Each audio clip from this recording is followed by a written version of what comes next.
अकेलापन हमारी आत्यंतिक नियति है, उससे बचने का कोई उपाय नहीं। अकेले हम हैं और बचने की जितनी हम चेष्टाएं करते हैं वही तो संसार है। और बचने की चेष्टाएं सब व्यर्थ हो जाती हैं, वही तो वैराग्य है। और जब हम बचने की सारी चेष्टाएं छोड़ देते हैं वही तो ध्यान है। अकेले हम हैं और चाहते हैं कि अकेले ना हो, यहीं से भूल शुरू होती। क्यों? अकेले होने में क्या कठिनाई है? अकेले होने में बेचैनी क्या है? अकेले होने में भय क्या है?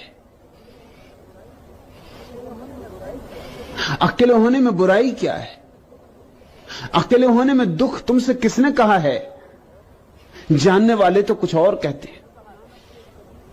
पूछो नानक से, कबीर से, मलुक से, पूछो दुलंदाज से। जानने वाले तो कुछ और कहते हैं।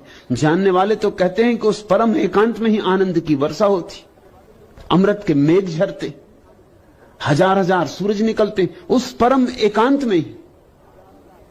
लेकिन आदमी भाग रहा है, अकेले से डर रहा है।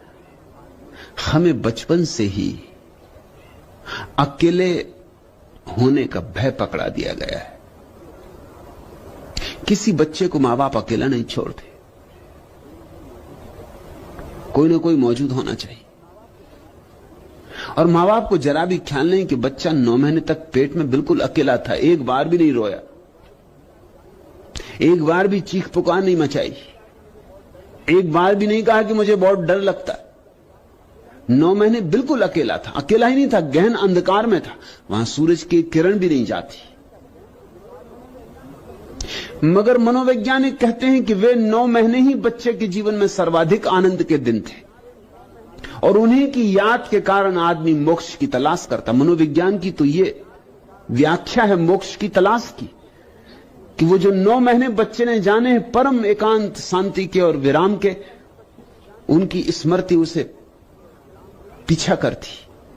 उसके अचेतन में अब भी वो याद सरकती, वे सुखद क्षण अब भी उसकी स्मृति में डोलते, वह सुवास अभी भी उसको घेरे रहती, और वो उसी की तलाश कर रहा है। मनोवैज्ञानिकों के हिसाब से तो मोक्ष की खोज गर्भ के एकांत, शून्य, शांत विराम की खोज है।